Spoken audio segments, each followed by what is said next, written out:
evening, everyone. Happy quarantine.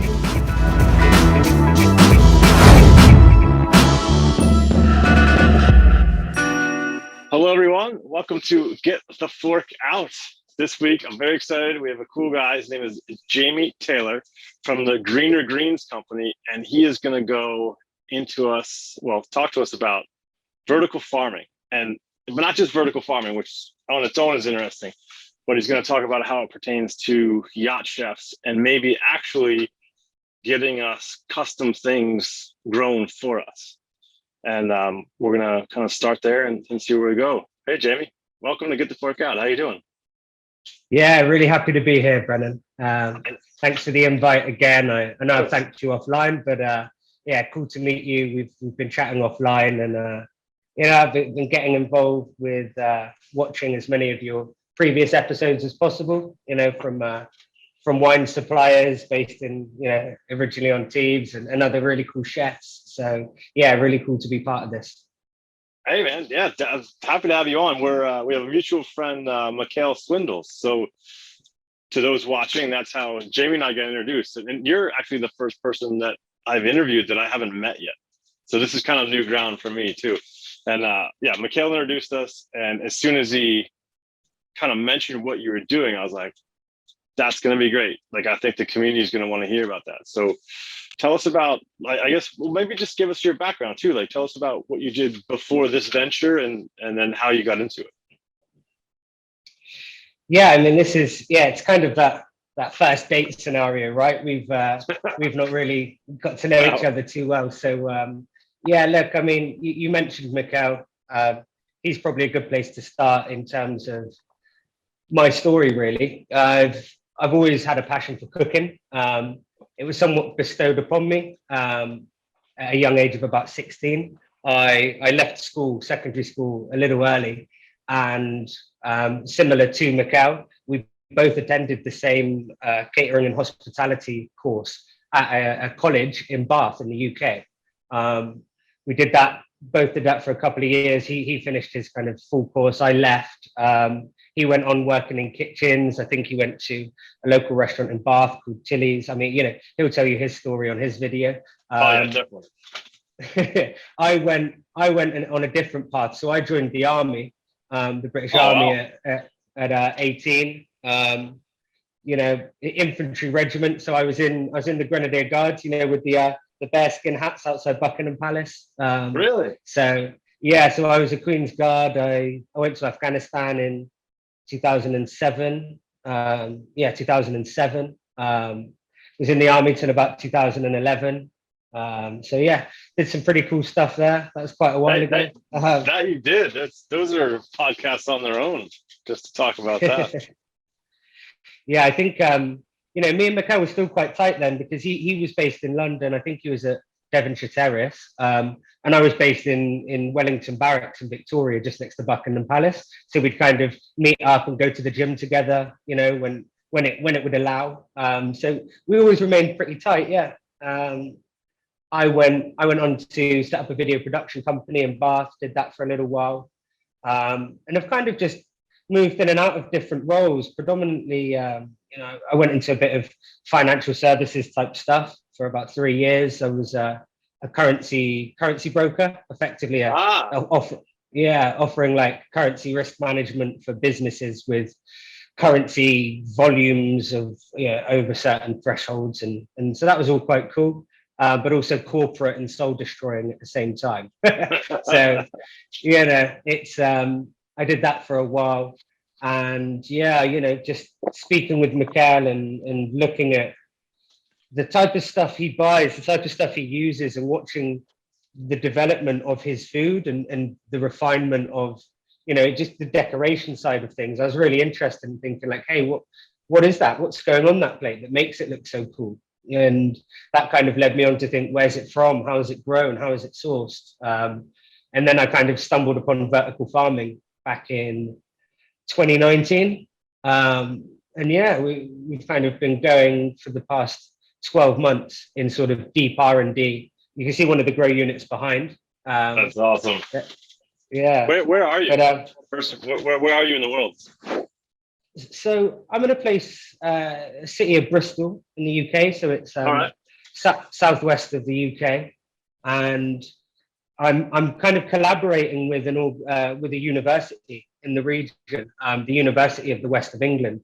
So they're really kind of forward thinking in terms of their engineering, their development of new technologies and innovative solutions.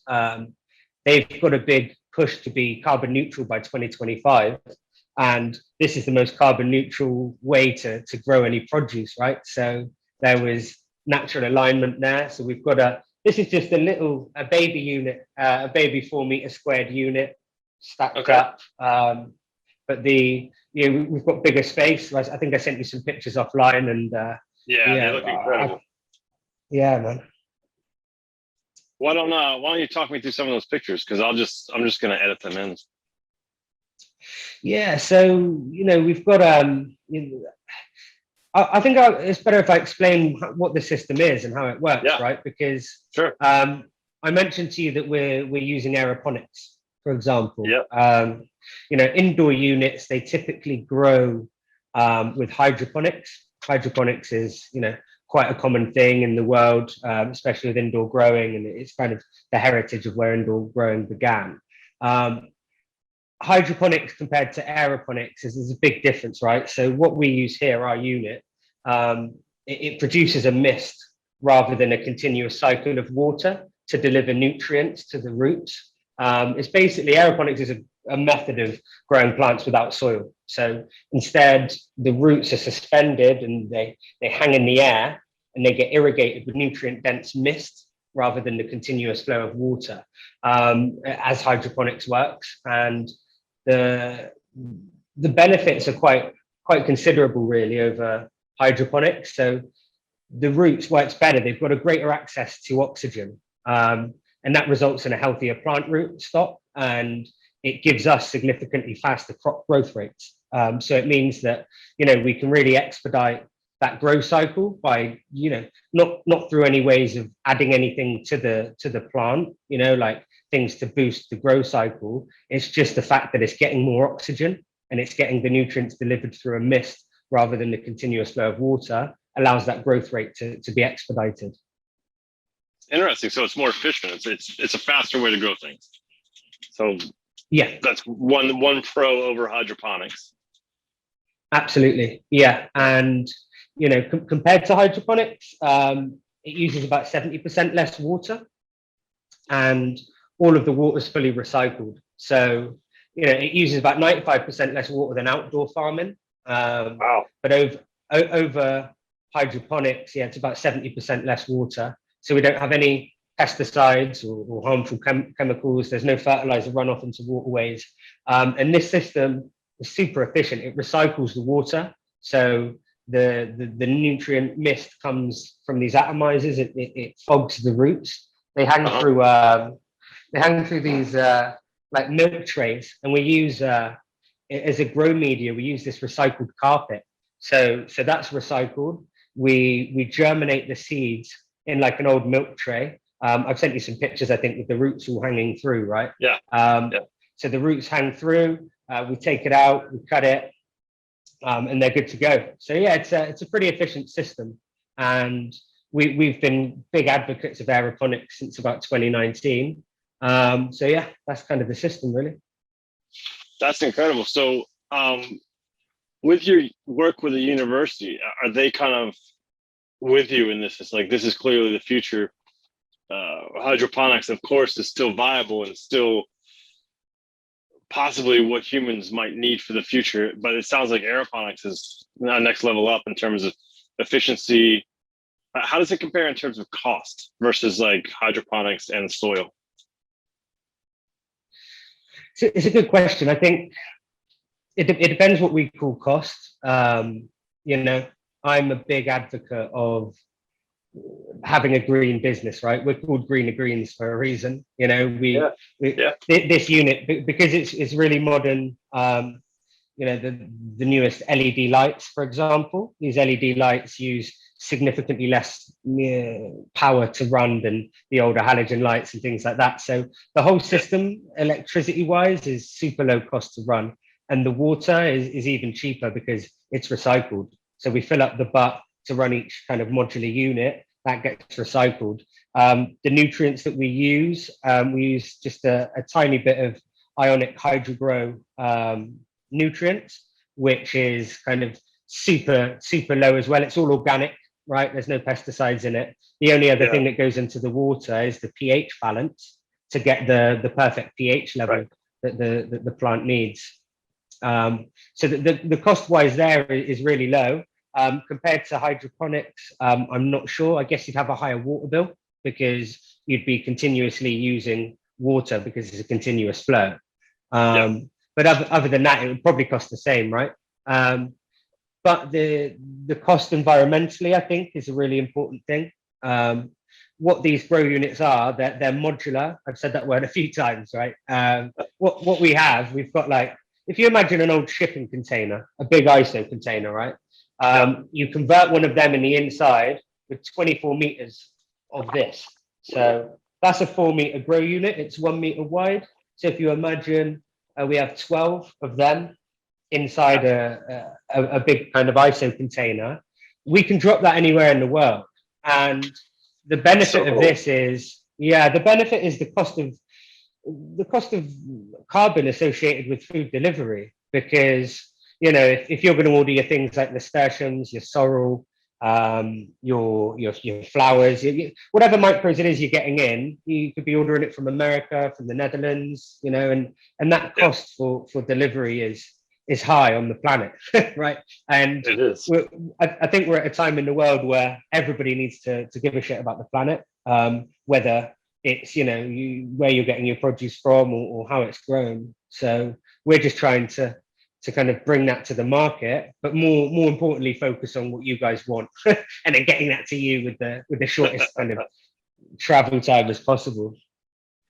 Yeah, I watched a couple things on it last night, and it seemed fascinating. The idea that the yachting part aside, but even like a high-end restaurant could have these modular units like right outside the restaurant, and even in the city. That was the incredible part. It was like you didn't have to like knock down a building, have an open lot next to your restaurant to start a farm. You could grow your own modular stuff there.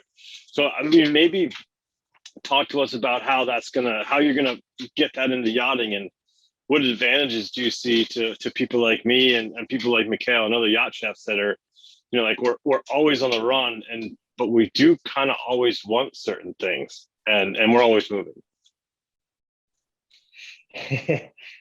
Always moving is a really good way to put it for you guys. I think one thing about speaking with Mikhail all the time is I coined it as being reactive. You guys seem to have to be really reactive, right? You might be having guests on at short notice. You need to get some really good produce, and you need it fairly fast, right? So that kind of may limit your choice in where you procure your stuff from. How we want to get it to you and the benefits. I think you made a really good point just quickly about, you said about the city stuff and maybe restaurants having their own grow space. I look at it as urban regeneration, right? We could dump one of these, well, not dump, strategically place one of these 24 I like meters. The familiarity with it. You're like, you just dump them. I like it. No, I like it. So we can drop one of these shipping containers on a big concrete car park or in some big docks, right? And for me, that's classed as urban regeneration. It's, agriculture, farmable land. I think in the whole world, it's something like the livable land mass on Earth is like 1% of the planet's coverage, right? If you look at the water, the glaciers, the habitable space, it's like 1%, right? Which is habitable. And a really high amount of that is agriculture, and that is land-based farming for live foods, whether it be cattle, whether it be for growing things. So that space is really small, and it's only going to get smaller as the world and population grows, right? So I see this as urban regeneration. We can put a farm anywhere, and as long as we can create the stuff that people want at the quality that people want, I feel like it should kind of really take off. getting it to you guys and getting what you want, I think that's the next stage. You know, we've been in R&D for about 12 months. What I mean by R&D, it's a crap couple of letters to explain. We've just been working on growing and trying different crops out. So we've been researching, you know, I speak a lot to Mikhail to get to know what he wants, what type of produce there is that he likes to be available. We can never replicate sort of wild rocket, right? Because that you could get in a farmer's market in France, you know, that stuff is grown locally and it's cut and it's sourced. So maybe we couldn't produce that because maybe the altitudes and the soil and things maybe add to the flavor. But from what I've seen and from the taste tests that we've done,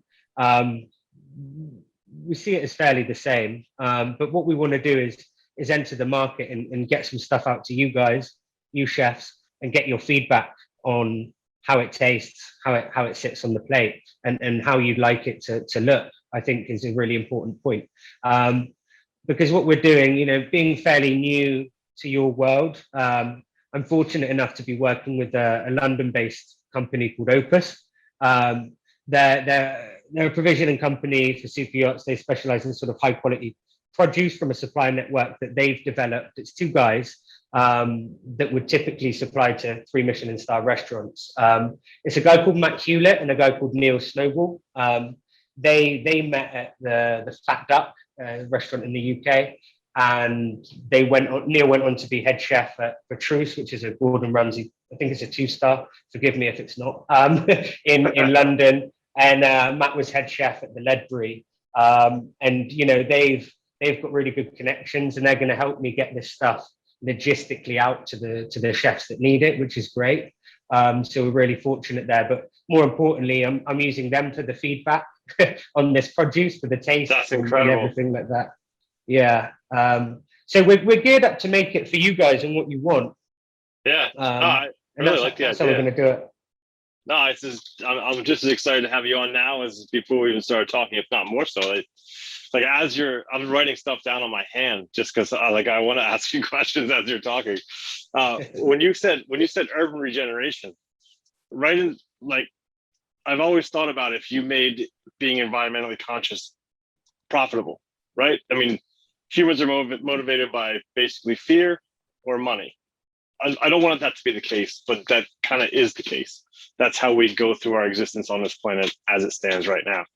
So to get to my actual point was, like, maybe there's some sort of like tax structure geared towards the term of urban regeneration. And, you know, these things can cost even less compared to, and take some of the pressure off soil farming and the planet and all of you and us purchasing these things that are quite local, that are in the city, where you're cooking, where you're eating. Yeah, I think it's a fantastic idea.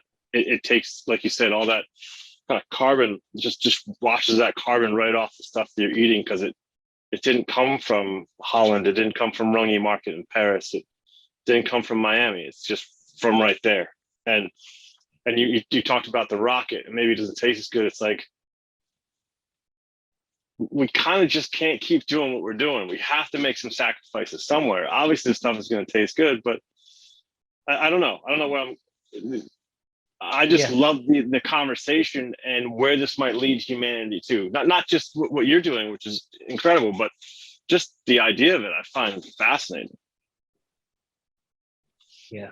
Well, I appreciate that feedback, and I think we're all the same. I think, like I said earlier, you know, we're all at a stage, I think, just in the planet, the whole attitude is shifting, right? To electric cars, to just doing something in a more positive way. And there's a triple bottom line, it's called, that we're trying to operate to, which is planet, people, and profit. You know, if you take care of the planet, you take care of the people, the profit should materialize. And, you know, I'm not going to go corny and say, I'm like David Attenborough and I just want to save the planet, because at the end of the day, I'm here to run a business, right? But if we can do it in a sustainable way, if we can operate carbon neutral, like we've been looking at packaging, there's some awesome companies out there, people like Notpla, Notpla.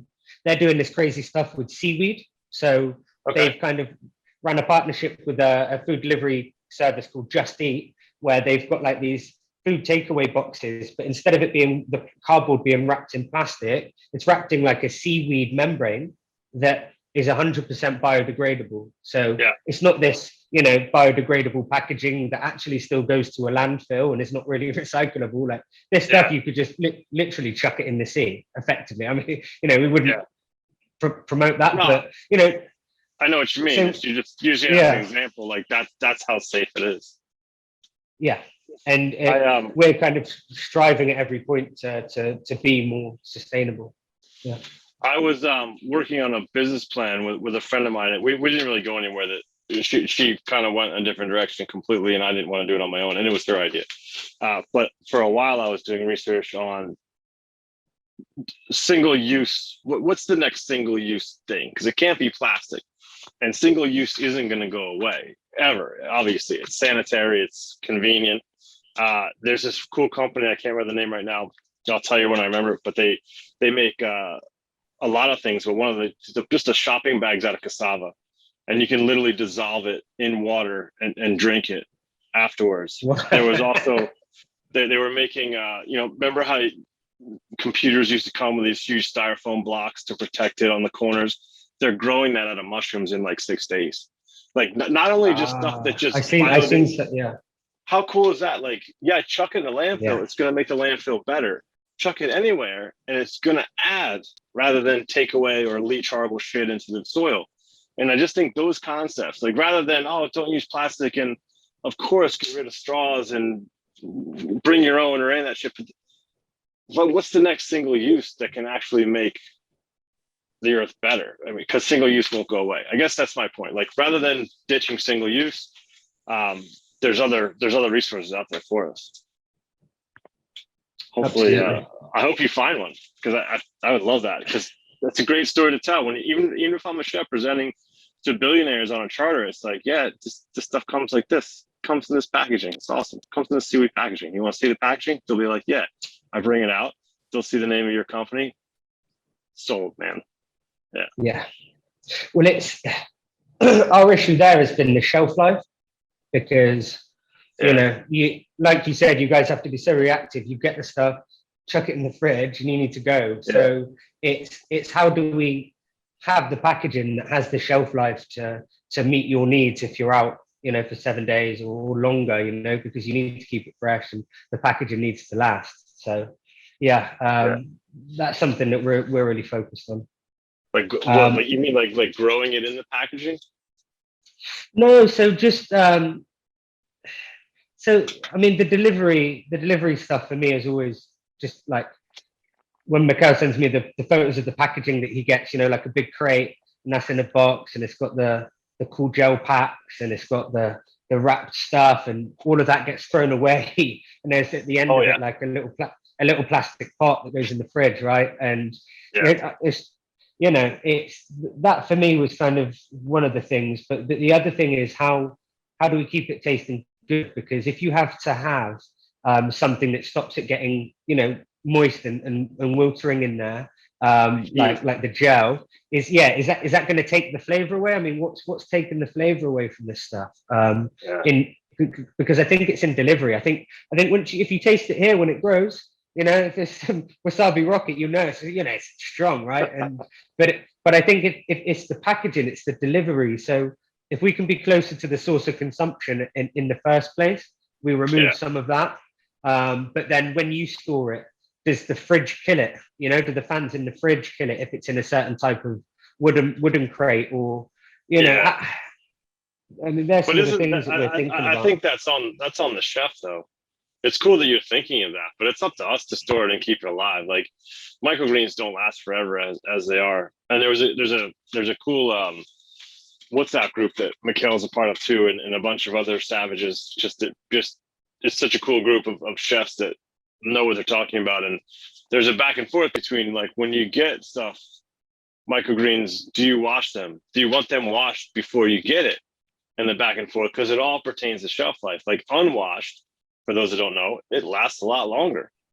But then you got to wash it before you use it. Whereas, like, you got to wash it before you use it anyway. But And I think that's what you're talking about. Is like, how long can the chefs rely on this stuff? Because as you probably know through Mikhail, it's like, all right, tomorrow we're going to leave the harbor and we're going to go left to Italy.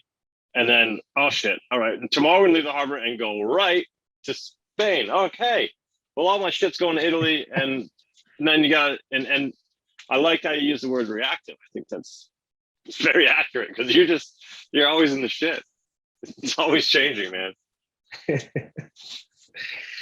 Yeah, it's probably a different, I'm speaking to you as somebody that's just purely external from your industry. Right. Most of the people I think have on your channel have been within the industry or are in the industry, and yeah, you're right. A lot of these things are technically conceptual to me, but I think it's a nice, refreshing way to look at it and communicate it. It just, you guys are, I think you're worked as hard as you physically can be and as mentally as you can be.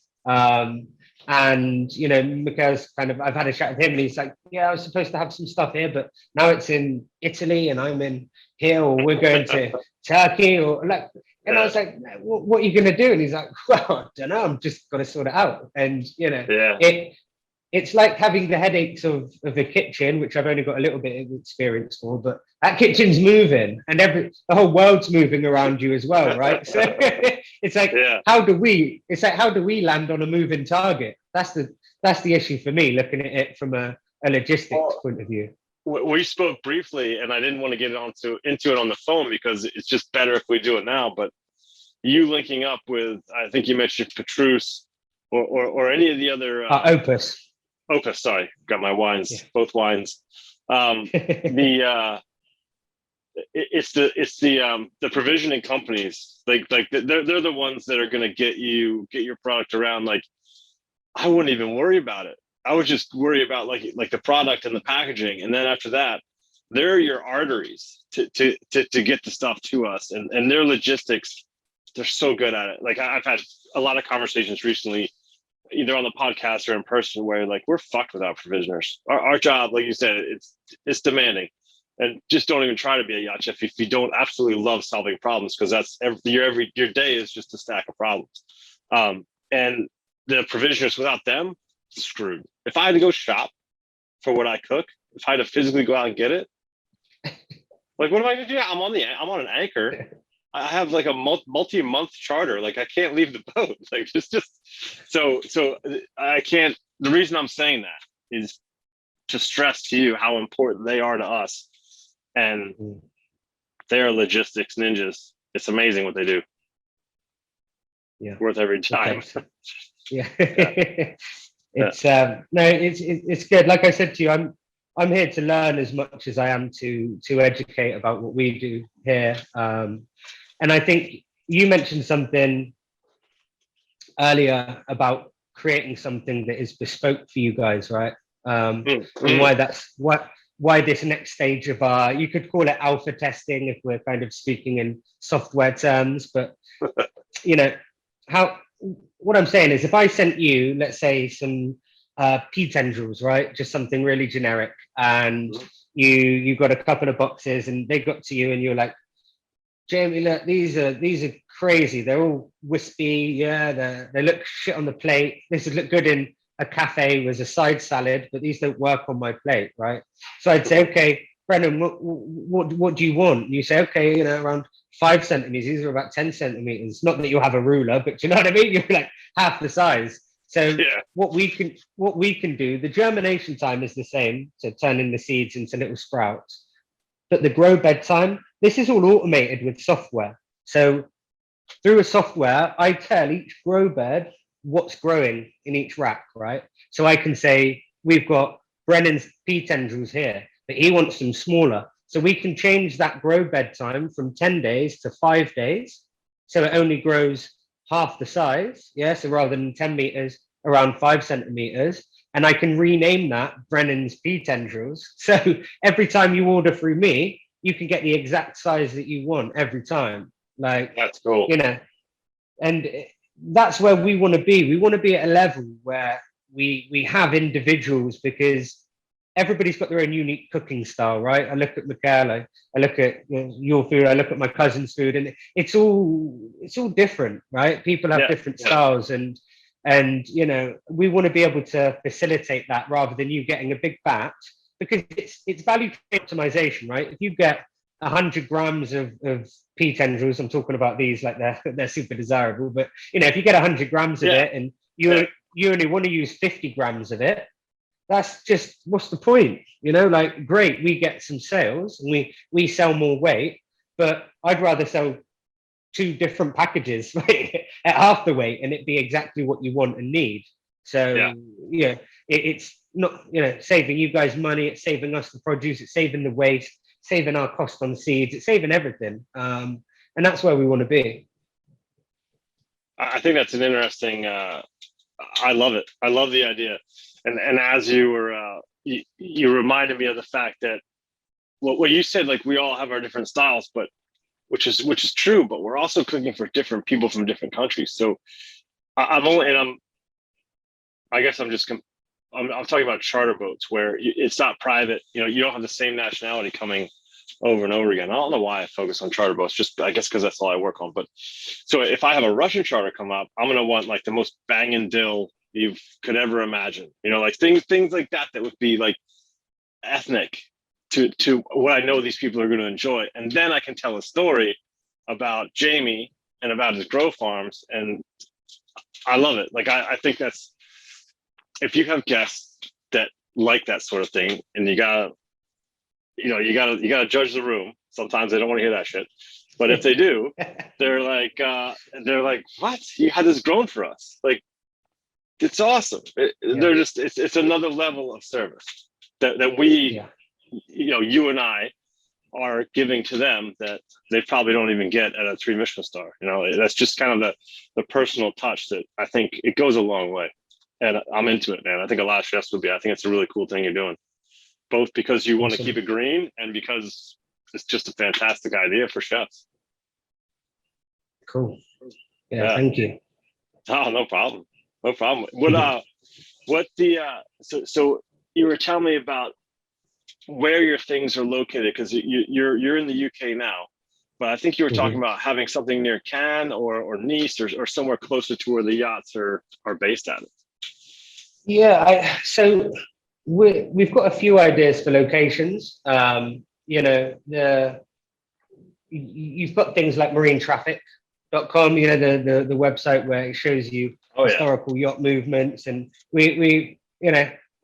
I've had a little glimpse into that world and kind of had a look at the data. It's been a bit, I mean, the data has been a bit skewed, right, over the past couple of years or whatever, well, because of COVID, but looking further back, we can get an idea of where the movements are and where people might be. But again, the world's always changing, and we want to be reactive as possible. So what we want to do, like I said, is over this next sort of 6-12 months is do that kind of alpha testing, see where you guys are, see what's wanted, see where we're needed, and be flexible enough to be there. Because, hey, setting up in France, I know, is notoriously a challenge with the tax issues and things like that, right? And I don't even know if they want UK businesses going over there with Brexit now and all of that stuff. So it might be logistically challenging, but if that's where it's needed and that's where the majority of people are, then we'll pay to do it and we'll pay to be there, because that's our motto, right? The planet, the people, will profit. So I think it'll all come, but we just want to understand where you guys are, where you need us, and it might be super difficult if you're somewhere up the road. If you turn right, like you said, and you go up somewhere, it might be super difficult to get that from France up through a certain place, right? But if we're in another place, like Palma, or I don't know, in Spain, near Barcelona or something, it might be easier to go down and to go up. Whereas in France, it might be difficult to go all the way down. We've just got to work it out from there. So we've got a couple of ideas. We've been speaking to a few people regionally in different countries. We're just kind of, we're coming to you guys, and we're hopefully going to bring you some nice stuff. And in return, you're going to tell us what you want and where you are, and we're going to be there in the future. That's epic. I think hopefully people that are watching this that want to be part of it, as in part of the kind of the chain of getting the stuff to the chefs, I think they'll chime in with some ideas. I think um, the more you talk about this to anyone, the more ideas you're going to get on how to figure it out. If you did want to, let's just keep using Cannes as an example. What would that look like to set up shop there? Would it be in like shipping containers? Would you buy an industrial warehouse? What are you thinking? What's your kind of plan? So it, there's a few considerations in location. You know, we need to be away from any bugs, right? Because we don't use any pesticides. So if you get bugs come in, you know, normally if I'm in here, I'm in like some bright white wellies with a lab coat, you know, the lab coat with a mask on with these you should have done it like that. Yeah, man. I'll send you a terrible picture, but it looks a bit like people say it looks a bit like Breaking Bad. You know, I was going to get some yellow suits or something. Yeah, but we've got to be. Yeah, yeah. We're not. Honestly, we're not. But we can if you want to order some. Just kidding. Well, what you want, where you are. Yeah, that's our motto. No, so you know, we couldn't really be in the middle of a field. Yeah. You know, I think as well to promote the urban regeneration, being somewhere in a concrete, pretty kind of metropolis place would be beneficial. Also, it's the energy provider. So here in the UK, there's a company called Octopus Energy. They're a fairly new energy company on the market, but they give preferential rates to vertical growers, and they use green energy. So they're getting this stuff in a really, really conscious way, and they're giving preferential rates to people like me. So we want to make sure at least we're able to connect with an energy supplier that is using green energy, for example, right? And then you've got to think logistically, if we want to get to Cannes, Nice, Antibes, Saint-Tropez, Monaco, wherever it might be, let's say we're just focusing on that area, you know, where's geographically good to get to all of them in the shortest period of time to reduce the delivery journey. So you can hear the unit, it's filling up in the background. Actually, I have an idea. The best place to put it is out in the ocean. And then you can just get it to us in the harbor, because south of France in the summertime, the traffic is bullshit. Like you feel like you're like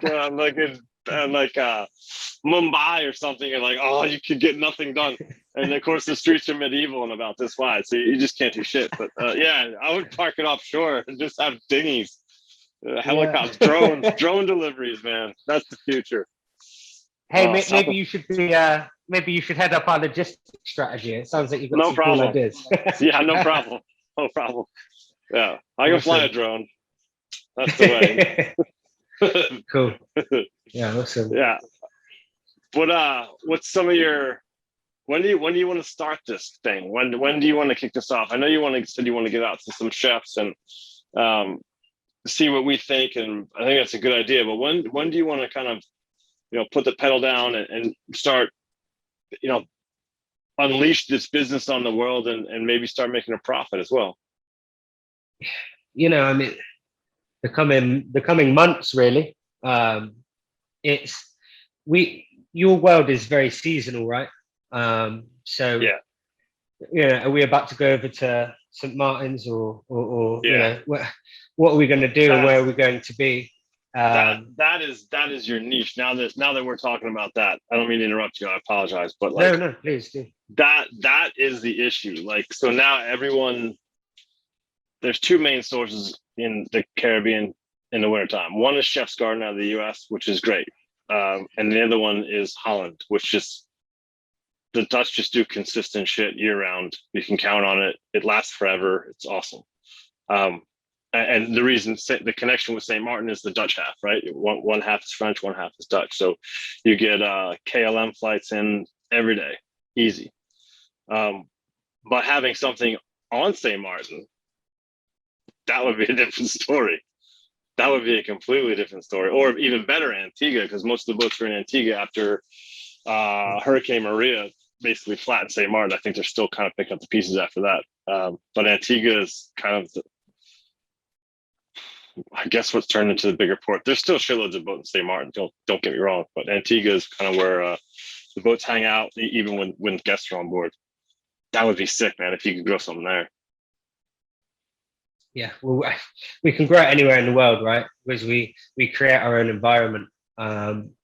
And yeah, look, we're getting there. It's been a long road already, right? So we're getting some initial batches out in the next couple of weeks of some stuff. We've already had lots of people tasting it locally and local restaurants, because you know, that's important for us. But the kind of the next stage of it is where you guys are now. So yeah, end of this year for sure, and then next year summer season, med as well. So it's, yeah, hopefully we're gonna progress, but we want to look after some London restaurants as well, and some people in the UK, not just London, obviously, like you know, all the different places in the UK with the cool restaurants. So yeah, we're kind of trying to take care of our own backyard and clean that up.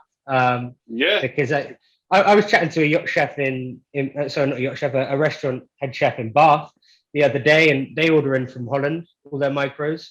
I'm like, hey, we're growing like 9 miles away from you, right? Like, so it's, you know, we've kind of kept it to a select few, but there's a lot of appetite. And yeah, I think this thing started off for you guys, and that's kind of where I'm keeping it. But I do want to treat people well here, and also treat the country well, because England's got some pretty ambitious targets for carbon neutrality and all of that stuff. So I think we can fit in nicely locally as well as internationally.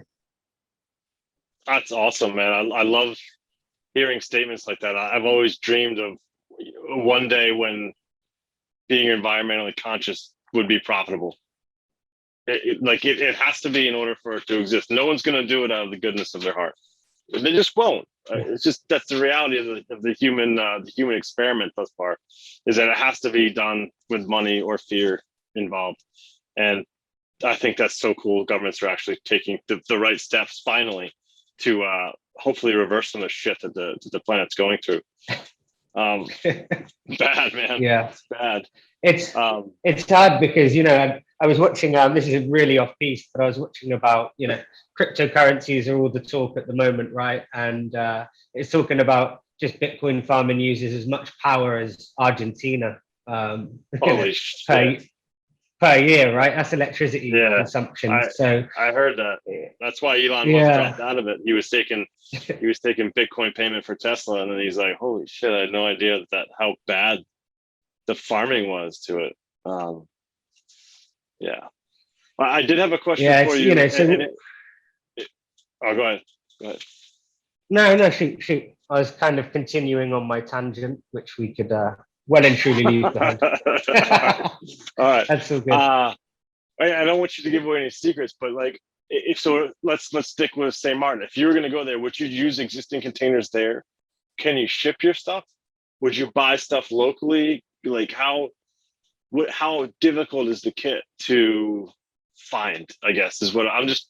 And if this is hits too close to home, as in industry trade secrets, then don't worry about it. I'm just curious, like, I don't know, how hard is it set up? Yeah, look, I mean, there's no secret sauce here, right? Like, I'm not trying to hide anything, because at the end of the day, this is an open world, and I think, you know, there's that famous saying, "There's nothing new under the sun," right? It's not what you do, but how it's done, and I think that's such an important thing, right? So these things are modular. You know, you can get a shipping container anywhere in the world, right? So that's why these things are built in shipping containers.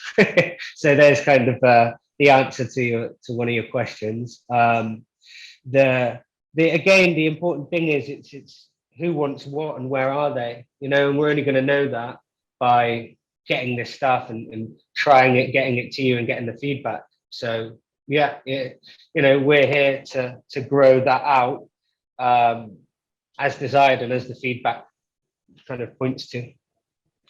How do shipping containers compare to? Because some of the videos I saw had these. They had to have been like 4 or 5 story high industrial kind of grow rooms, and they were all automated and pretty impressive. I mean, it really looked like some sort of futuristic movie. How did so? We can all see the pros and cons immediately to some of them, but I'd rather hear it from you. The differences between containers versus massive grow houses. It's a good point, right? Because those big grow houses, they're what initially inspired me. They're, because they're supplying to supermarkets that feed the world, right? I'm trying to feed a small group of people some specific stuff. So my impact on the planet, although it will be good, and everything is a positive, comparing it to feeding, hundreds of thousands of people with a certain produce, a certain crop, that's where the real change is going to happen, I think, in the world and everything that's being produced. So, and that's going to be things that are used on mass consumption, household favorites, right?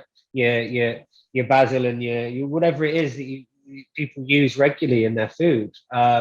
That's the stuff, and I think they focus on that, which, I look at these things and I just, like you said, it's like the Matrix or something, right? It's like some futuristic thing, and you're like, it's multi-stories high, they're vast, and they can produce shed loads. Because if you're dealing with big chains, you've got competition, and the biggest challenge is price. And I think, like you said, profitability massively stifles innovation, because big contracts win, unfortunately, and government subsidies, all that shit that's been in place for 30 years. It's hard to break through that.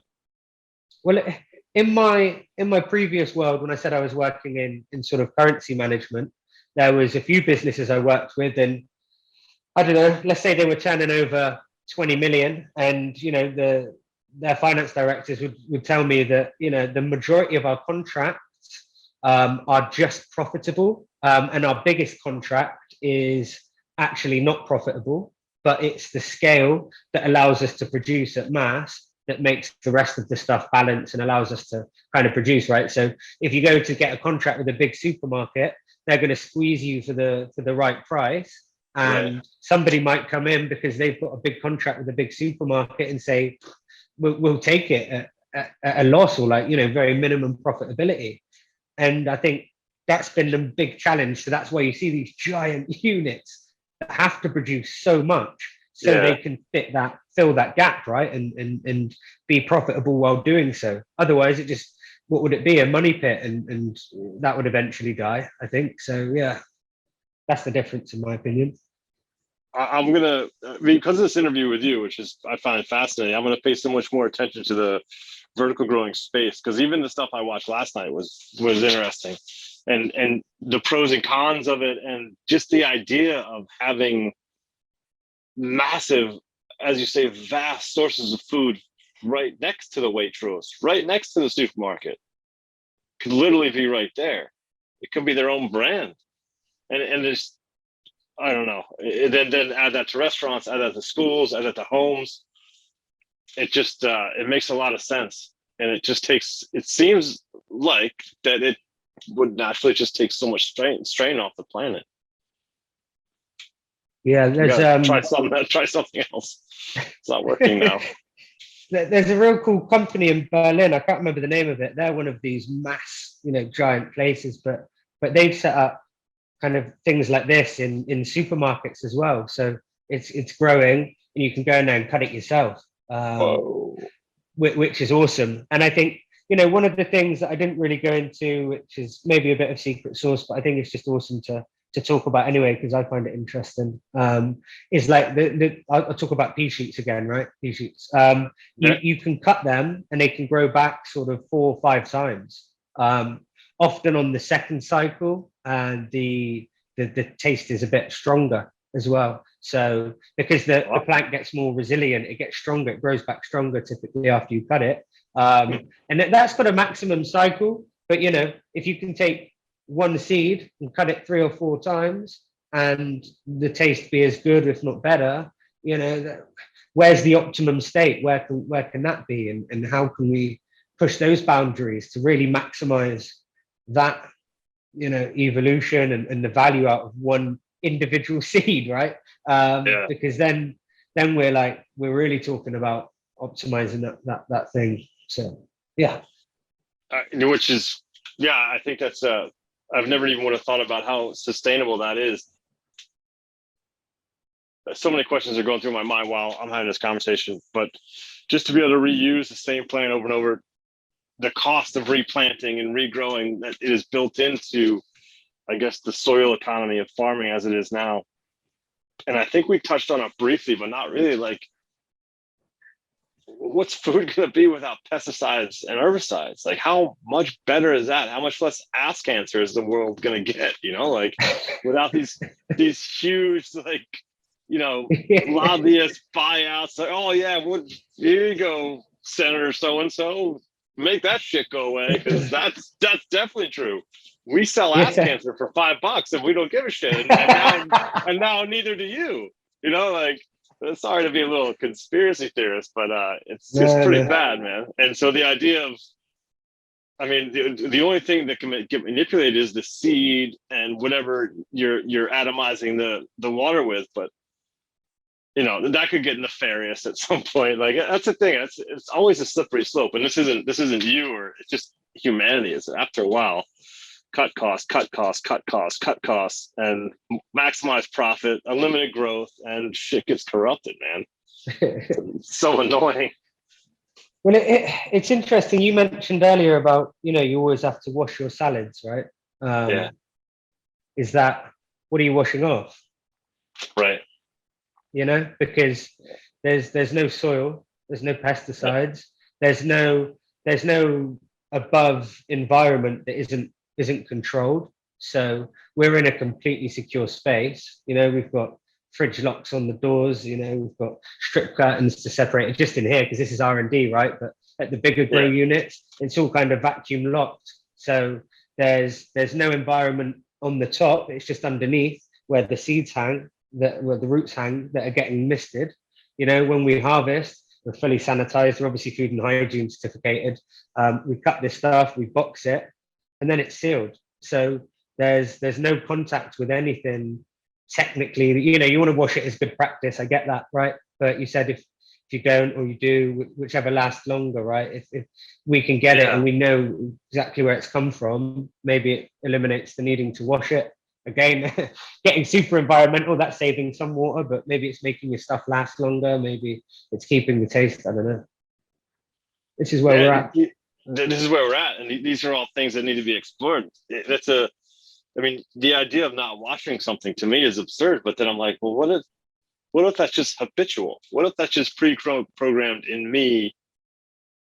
Because normally there's pesticides, feces, just things on lettuce that I don't want to, you know, put in my mouth. But if they never had that touch in the first place, ever. Yeah.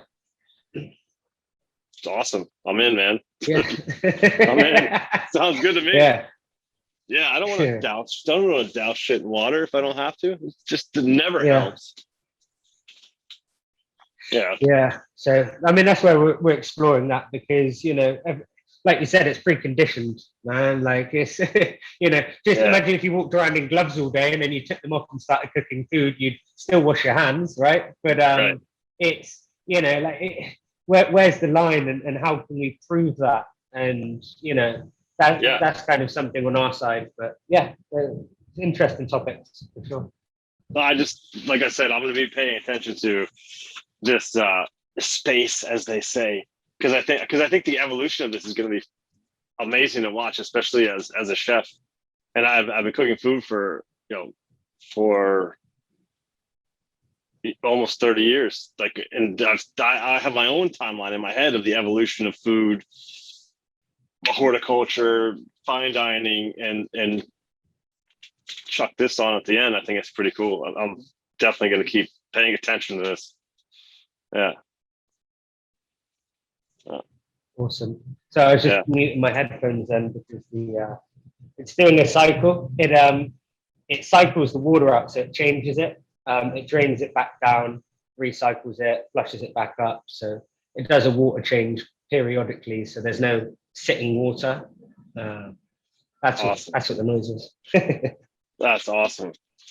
That's great, man. Well, it's been an hour, and I usually try to keep these around there. Wow. Yeah, it flies. Yeah, there's so much more to talk about too. Maybe let's do I'd love to do like in 6 months, like gearing up for the winter season, have you on again and just see what how to go with the local restaurants, how to go with the yacht chefs and like logistics.